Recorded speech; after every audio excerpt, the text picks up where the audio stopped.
Welcome back. India are through to the semi-finals of the World Cup. They've beaten Bangladesh comprehensively in the quarter-finals in Melbourne and now await the winners of tomorrow's Australia versus Pakistan match. We are reviewing what happened, yet another clinical performance by Team India. Andrew Symonds, two-time World Cup winner, is with us.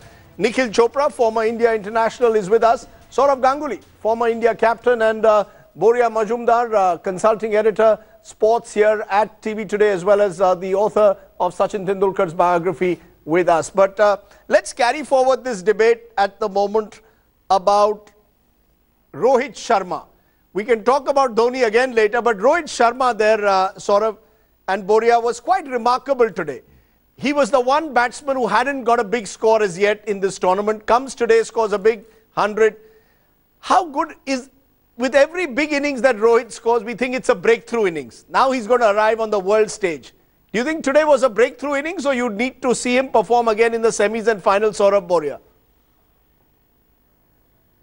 You go first. No, I think as much as we appreciate this innings see, got to give due credit to him. I thought today was an exceptional innings. India were in a bit of a stutter. The run rate wasn't that good till him and Suresh Raina made that partnership. But see, for Rohit Sharma, it's you have to play what you get. Today they got Bangladesh and he performed well against Bangladesh. But what we all want him to do and what we all looking forward is for him to stand up against bigger teams, the likes of Australia, South Africa, New Zealand, or whoever qualifies in the semi-final in this big tournament, because that's going to be a different kettle of fish. In the new ball, the fast bowlers are completely different. The mindset is different. So for today, it's good news for Rohit Sharma. I think he's played a wonderful innings. It's a much different Rohit Sharma because he didn't throw it away. India lost a few wickets and he batted till the end and batted well with Suresh Raina to take India to 300. So you got to give credit to his innings. But at some stage, I would want to really see that come Australia, when the pace and the bounce is on, when quality fielding is on, when quality thinking captains are on the field, he gets big scores in overseas conditions. He's proved in India. He's got two big double hundreds, one in Bangalore and the other one in Calcutta. You know, it's a rare feat for any batsman to get two big double hundreds in one-day cricket. So from that point of view, there's no doubt about it. But I think he still has to be tested in the World Cup against good attacks. You know, I'll add to that, Rajdeep. You asked me, Rohit Sharma he's got a brilliant 100 against Australia at the MCG. That 140 odd he got in the tri-series before, after which he got injured. You know, Rohit Sharma looked very composed and mature. And if you see the difference, Rohit Sharma in the first 35, 40 and Rohit Sharma in the last 10 is a different batsman. He can just take it away from you, hit outrageous shots, you know, 6 after 6, 4 after 4, and can kill you. But can Rohit Sharma do it in a real high-pressure game? Does Rohit Sharma have that potential to stand up for India and win it? Because potential-wise, talent-wise, of course he's got it. But today was a high-pressure game. At one point in time, we rated him higher than Virat Kohli. Today was a high-pressure game. Yeah, but not Bangladesh. Once Bangladesh... No, not Bangladesh. Bangladesh World Cup quarter-final, yes. I mean, in that sense, it's a high-pressure game. But once... You know, Rubel Hussain, 6 overs for 13 runs. Mashrafi Mortaza doesn't give him to Suresh Raina. It was a joke out there. I mean, after 40 overs, the captain of Bangladesh doesn't even know he needs to put 5 fielders in that circle. And you call it a high-pressure game? It was chalk and cheese for India. Bangladesh had given it away after 40 overs. Halfway into that match, there was one team and that was India. Bangladesh was not even competing. Okay, let's take this Rohit Sharma question forward. You played a lot with him, Andrew, and Nikhil, you watched him. Who wants to go first? Was today a breakthrough innings for him? I hope so. And we spoke about this a couple of days ago as well. I said Rohit is one person who's so far missed out in the World Cup. He'd be edging to get on and, you know, tell the world stage that he's arrived. And I'll tell you why. That brief period, he understood the value of his wicket. That's a very big thing from a player. Shikhar got out. Virat Kohli got out, and there was a time and phase where he had to rebuild his innings, and there was a little partnership with Rahane, and then he got out as well. He understood. He was ready to push the ball in the gaps, spend as much time as there is possibly, 15, 17, 18 overs. He knew once he spent another couple of overs, he could get the boundaries in. He's understood the rules of the game as well, with the 5th fielder coming in the 30-yard circle as well. So in that regard, I hope this is his breakthrough innings, and come the semi-final and hopefully Team India can get to the final. I think this kid has got a lot of potential to go out there and prove to the world that he is a match winner. Andrew, breakthrough innings, or you still need to see him score against an Australia or a South Africa in a big game? There's two things that I'll take out of this for Rohit today. I think he played within himself for so long. That's why I'm proud of, well, he should be proud of the innings that he played today. He could have easily got to 70 or 80 and then tried to have a real dash and got out. But he played within himself until right to the very end. And that's what got India to 300. The other thing is, he needs to draw on this innings again in the future. If he's going through a bit of a difficult period, I know they're playing Bangladesh, but if he gets out at 70 and Suresh Raina gets given out, it's game on, big time. So that's how close today's game went. In the end, those two decisions, the one from Rohit mentally just to play a long innings and then really cash in at the end was a very important one for him as a maturing batsman. And then to really hit home in the end and put the score out of reach from the Bangladesh boys. Okay, so we're effectively we're going to say it's a big step forward, but we still need to see him score that big 100 possibly against an Australia or a New Zealand or a South Africa. The other thing, which perhaps we didn't expect, was the Indian bowlers. They've now taken 70 wickets in 7 matches, bowled every side out. Sourav Ganguly, even you with all your cricketing knowledge would not have predicted that India would bowl out every side in this World Cup. Surely not. No, absolutely not. And it doesn't happen much though in one-day cricket where you bowl sides out 7 games in a row. And I think that's the reason India have been so challenging and such a formidable team in this World Cup. Today again they've got Bangladesh out for 190. Not many teams have gone past 250. Only I think Zimbabwe went to 290 and Ireland 259, 260. And I think that's a very creditable performance on this flat batting pitches, and everyone in this World Cup are saying that the wickets here are flat. There have been some big scores, and the Indian bowlers on the other hand have run through sides, which I think is a remarkable effort from all of them. So what's changed? What's changed? Umesh Yadav till the other day was praying at least 1 ball in every over, would give 1 4 in every over at least, at the very least. Mohammad Shami was struggling in the death overs. Mohit Sharma was relatively unknown. And here they've come and taken this World Cup by storm. I didn't see a single bad ball that Umesh Yadav really bowled today. No, I think he did bowl a few bad balls, Rajdeep, but the Bangladesh batting was not good enough to utilize it. Once they saw 300 on the board, the Bangladesh batting thought that the only way they could get to 300 is by slogging. Keep hitting every time, and that was not the right way to get to 300.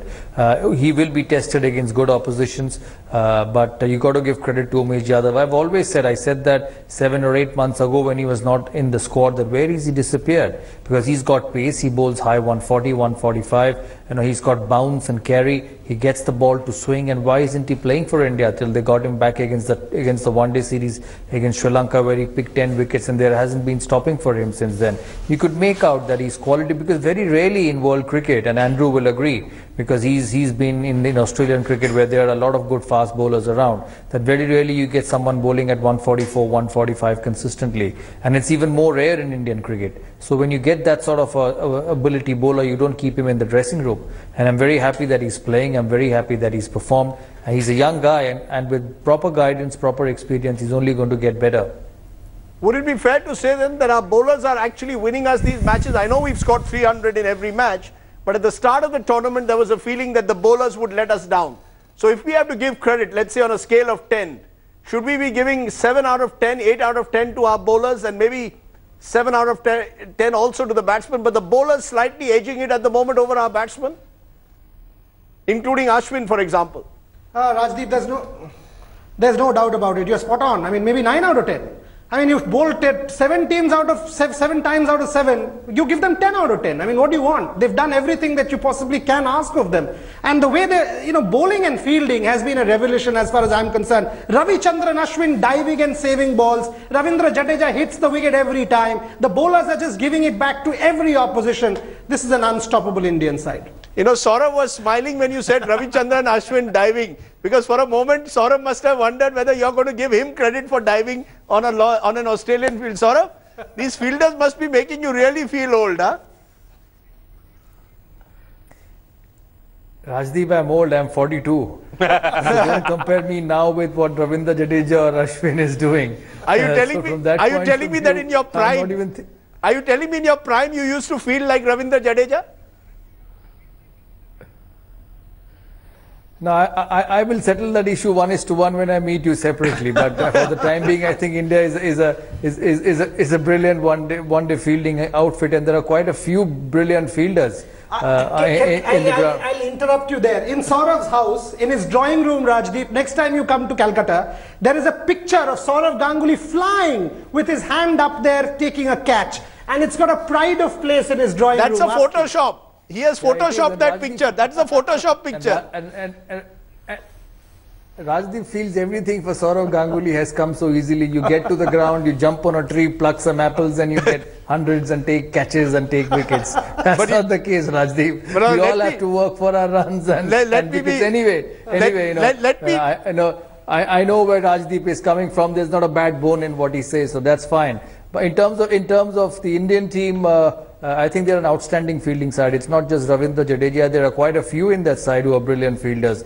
You talk about Virat Kohli, you talk about Raina. You know, Raina is an exceptional fielder. I think he's a better fielder than Ravindra Jadeja on all parts of the ground. He can field in the slips, at covers, at long on, long off, anywhere you put. He's an outstanding fielder. Ajinkya Rahane, you know, Shekhar Dhawan. It's a brilliant fielding unit. And hopefully they will continue their good run in the World Cup, because they will be tested at some stage. You know, no team in the world has gone through a World Cup where they haven't been tested. And so far India has had an easy time in the last 3 or 4 games. You got to give credit to them, because I think they have created that situation for them. But come the semi-final, Australia get past Pakistan tomorrow. For me, that's going to be the game of the World Cup at Sydney on 26. And Rajdeep, don't be in the headlines today studios. Come to Australia, sit with us in Sydney and watch that semi-final, because that's I'd love to, but listen, I want to make you really smile. I saw a graphic today. You have scored more one-day international hundreds outside the subcontinent than even the great Tendulkar. Now that should bring you a smile. Forget about Ravindra Jadeja and his fielding. You should smile about your batting. You've scored more hundreds. Come on, smile now. I'm disappointed, Rajdeep, that you needed graphics to get to know that. I didn't know that. This is a serious issue. This is a serious issue which you and me need to settle, that after knowing Saurav Ganguly for 25 years, you needed graphics to realize that stats. Okay. But let's focus on the fielding. Let's focus for a moment, because the World Cups are won. And Andrew, for the longest time, there's a belief that no Indian team will be good enough to win a big tournament in Australia in particular, because of the nature of the grounds, because of the fact that you will need to feel out of your skin in Australia. Now, it comes naturally to Australians, to an Indian side to field as well as they are. Ravindra Jadeja, Suresh Raina, Virat Kohli. Would you agree this is the best Indian side you've seen fielding ever?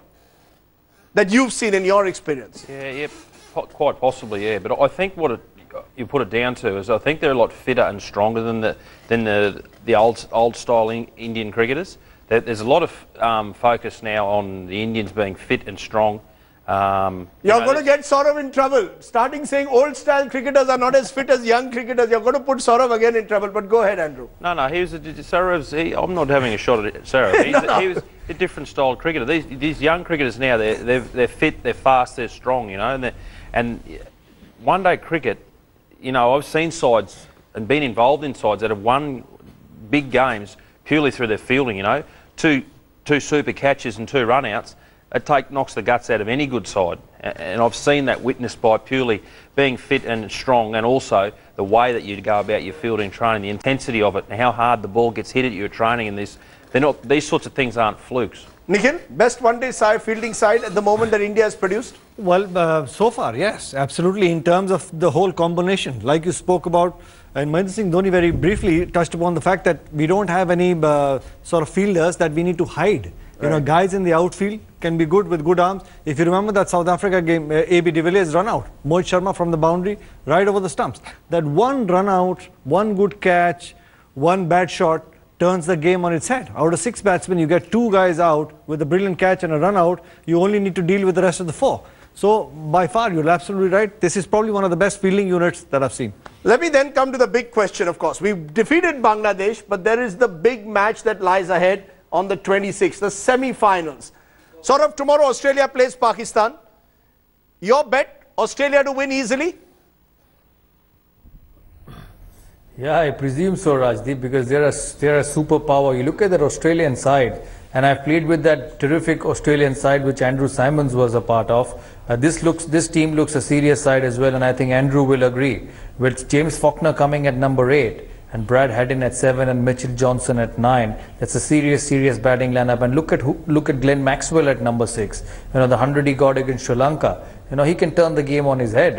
Finch and Warner at the top, Smith, Clark, Watson and Maxwell and Haddin and Faulkner. I don't see a weakness in that side.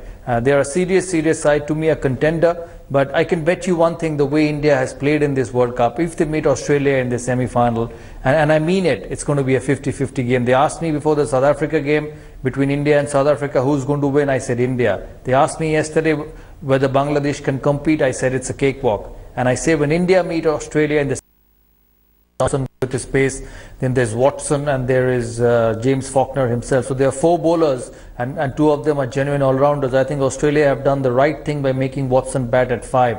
I think number 3 is a bit too high for him at the moment, the way he plays the new ball and even in test matches. So it's a good option of him having at 5.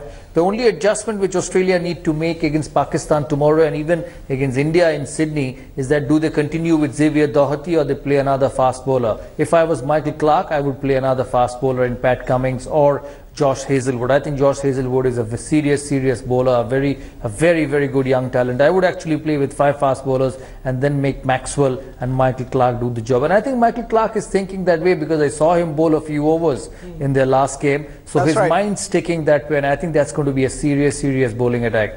50-50, Andrew? India, Australia? Yeah, absolutely. You're not giving the Aussies an edge, clear edge? No, I'm not. No, I think if that matchup actually happens, that'll be the game of the tournament. Hopefully. Are you saying the winner of that semi-final, if there's an Australia-India semi-final, the winner of that semi-final will win the World Cup? Are we discounting the fact that Sri Lanka has just been completely smashed by the South Africans by, what, 9 wickets?